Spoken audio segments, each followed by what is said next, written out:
Hey guys, it's James here from eBassGuitar, and in today's bass guitar lesson I'm going to show you 4 bass guitar drills that you should do every single day. If this sounds good, make sure you check out this lesson all the way to the end.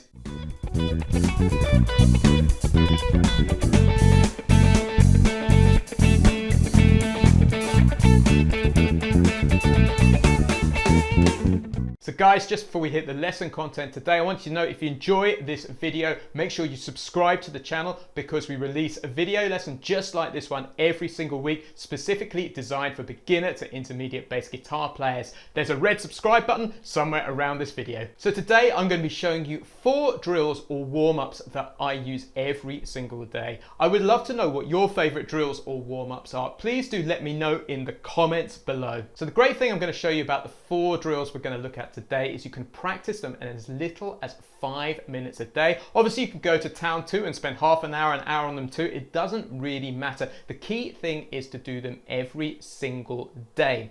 So the first drill I'm going to show you is the classic 1 finger per fret exercise. I also call this curing the crab.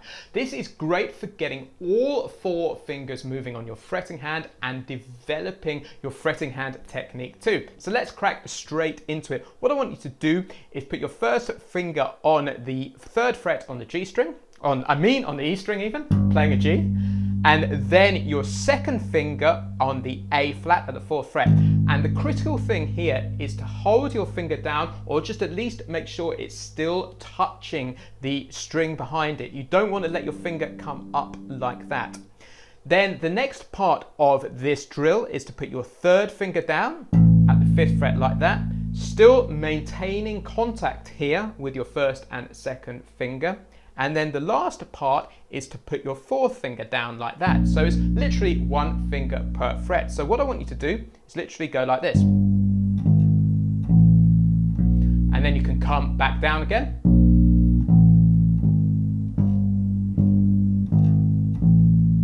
And then you can go on to the next string. And then onto the next string. And then onto the next string like that. And then come back on yourself.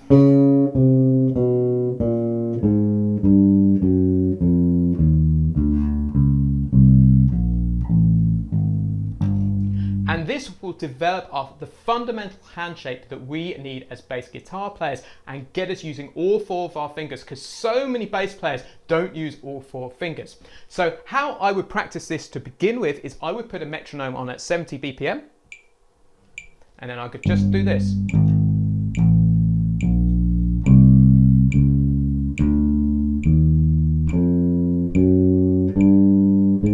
And then once I'm comfortable with my time and my tone and how my fretting hand is working, what I like to do is literally double it up like this.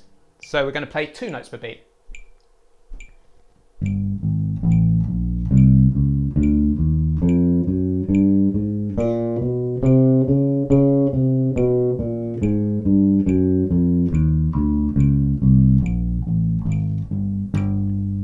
Now we're going to take it a stage further. What I love to do at this point, and this might be quite challenging, is to play 4 notes or 16th notes here. So we're going to go 1, 2, 3, 4, 1, 2, 3, 4.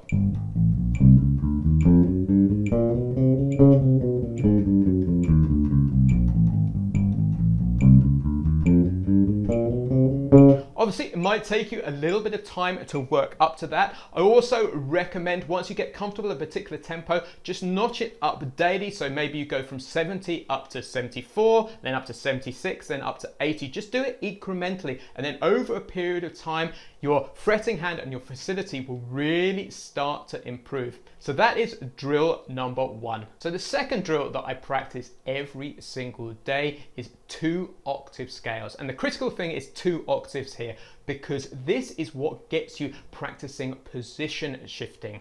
So let's start off really simple. We're going to take a 2 octave G major scale. So let's go up. So we're going to do G, A, B, C, D, E, F sharp, and then G, and then we're going to shift into the next octave like that, and then we're going to go G, A, B, C, D, E, F sharp, G.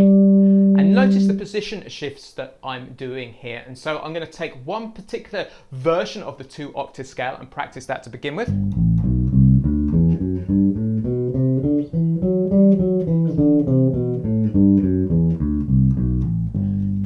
I like to do after that is find as many different ways I can practice it as possible. So that's going up the A string there to position shift. You might want to go up the E string like this. And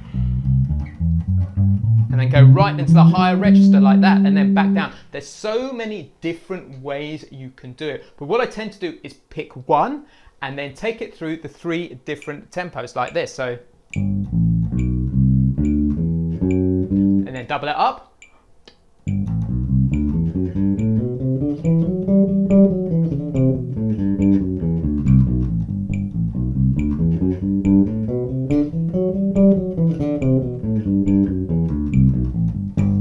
So that was simply playing 8th notes and 16th notes at 70 BPM. So that's the second drill, just practicing simple major scales. And of course you can practice minor scales and any other scale you like at that particular point. Now the third drill that I practice every single day is scales in thirds or scales in intervals. This is really, really powerful stuff because it starts to put musical content into your drills, but also it starts to practice your string crossing too. So this is really powerful for your plucking hand. So let's get into it. So let's take the simple G major scale that we looked at earlier in this lesson. And the trick here is to start breaking it up. So there are 8 notes in the scale here, and this is the most basic place to start. So what we want to do is play the first note and then the third note like that, the second note, then the fourth note, the third note and the fifth note, the fourth and the sixth, the fifth and the seventh, the sixth and the eighth, the seventh and the ninth, and then the octave and the 10th or the higher major third. If you need any help with the music theory in this, we have a completely free bass players action pack which has got lessons specifically on this stuff. There's a link in the description below where you can grab your free copy. So where this starts to sound really cool is when we just simply start speeding it up. So let's do the root and the third, and the second and the fourth, third and the fifth, the fourth and the sixth, the fifth and the seventh, the sixth and the eighth, the seventh and the ninth, and the octave and the 10th like that. And then coming back down.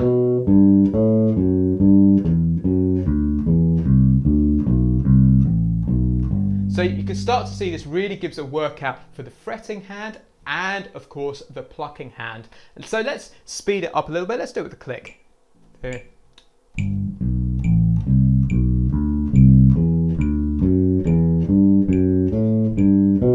Okay, and faster.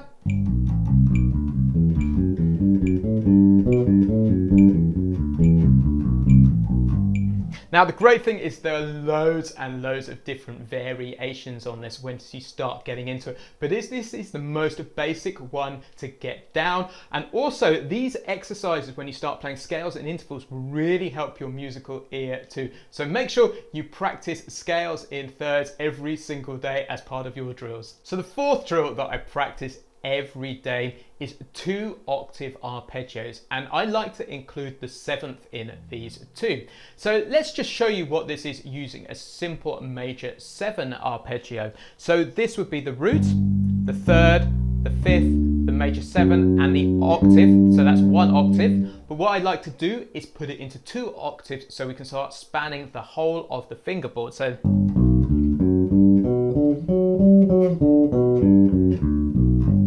and I look for as many different ways as possible that I can practice this, and I like to have a bit of fun with this too. But let's look at a minor 7 arpeggio now, just to break things up a little bit. So what we're going to do is we're going to play a G, a B flat, that's the minor third, the 5th, which is the D, and then the flattened 7th, which is the F, like that. So that's our 1 octave. Then we're going to put it into 2 octaves.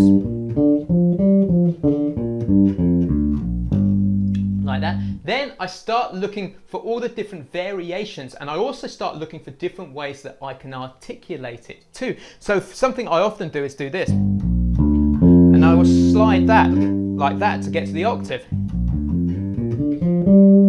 So it's a cleaner and faster way to get from one position to the next. So there's a lot of fun to have, but I also might want to come up the A string like this. So let's do that again.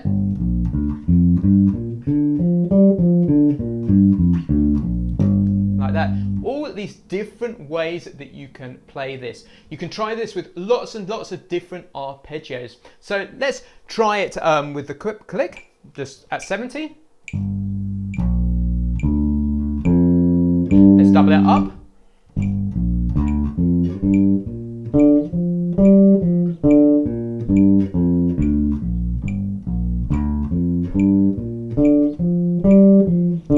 Okay, and again.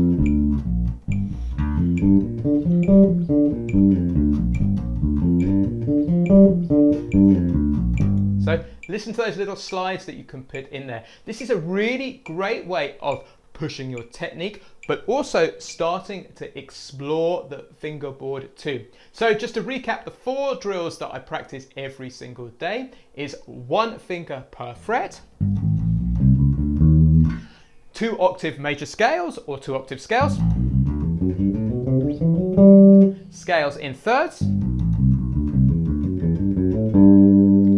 and then 2 octave arpeggios using the 7th.